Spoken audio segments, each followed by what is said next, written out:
Hey everybody, Mr. Gibson here. So for this assignment, you guys are going to get an opportunity to argue a little bit. I know everybody likes to argue, so hopefully you find this interesting, maybe even a little bit fun.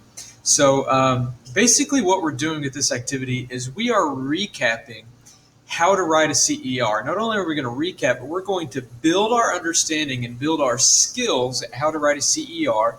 And we're going to learn how to do it in a somewhat more professional way than you've been used to doing it. You guys have been great at doing it so far, but we're kind of up, raise the bar a little bit today. So here you see this is in its own category. It says Claim Evidence Reasoning Recap. And there's two things here, okay? And so first I want you to click on the assignment, which you've done if you're watching this video. And it says, should the United States implement a carbon tax? Should the United States pass a bill or a law that puts a tax on anything that emits carbon into the atmosphere? Now, you may have some understanding of what that means coming in. You may have no understanding of what that means coming in, and that's okay.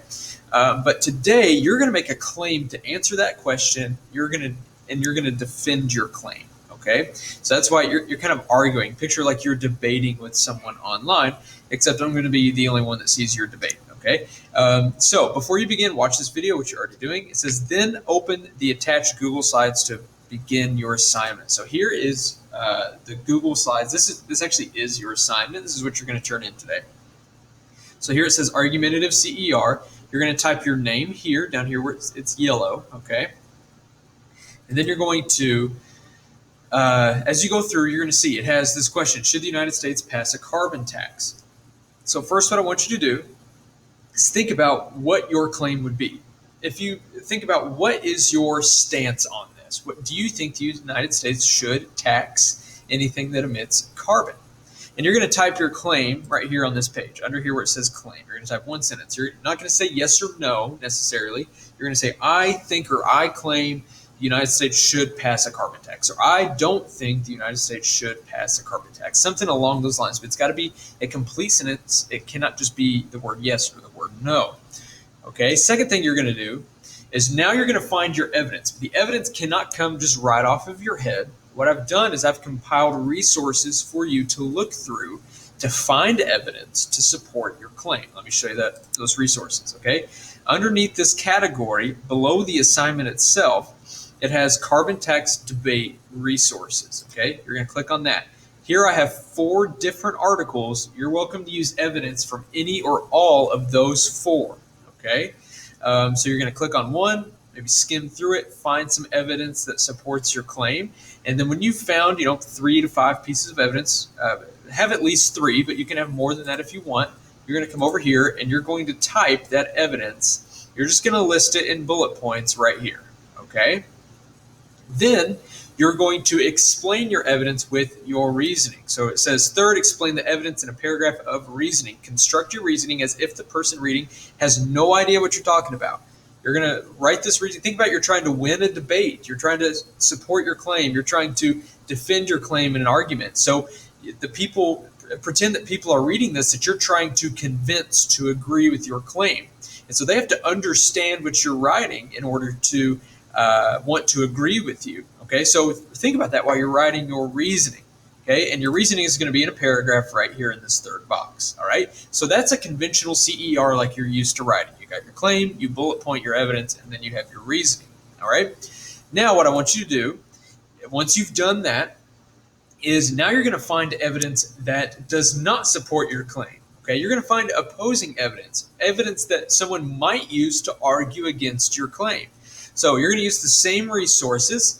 I believe almost all of them have like pros and cons to carbon taxing. So you're going to go through those, find evidence that opposes your claim. So for example, if you said that you supported a carbon tax, you're going to look for evidence that argues against that or argues for not having a carbon tax. Okay, and then you're going to list that evidence below. I've got 1, 2, 3, but you can have more than 3. That's okay, but at least have 3 opposing pieces of evidence. And then finally, what you're going to do is you're going to revise and reconstruct your original CER. You can completely change it if you want to. If you have been convinced by the opposing evidence, that's totally fine. Completely switch up your CER. If you've maybe gained some new insight and but haven't changed your claim, but now you have maybe a more nuanced approach, more middle ground approach to your claim. Put that in your CER. Whatever you however you want to revise it or reconstruct it to make it better or to fit. Maybe if your point of view is now changed by the opposing evidence, however you need to make it fit that is fine. Whatever you need to do. Okay, so all parts. Now here's the thing. This is where we're growing in our ability to write your CER. This is not your revised one. It's not going to be your standard. Here's the claim. Here's bullet pointed evidence, and then here's the reasoning. I don't want you to section it out. Rather, the whole thing is going to be one paragraph, and everything is going to be in complete sentences. So it says all parts need to be in full sentences and should be in one whole paragraph. And it says use the sentence starters in Google Classroom to help you figure that out. So let me go back here.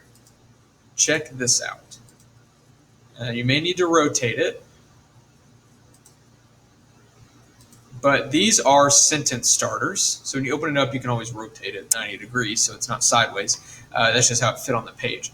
But these are sentence starters that are going to help you.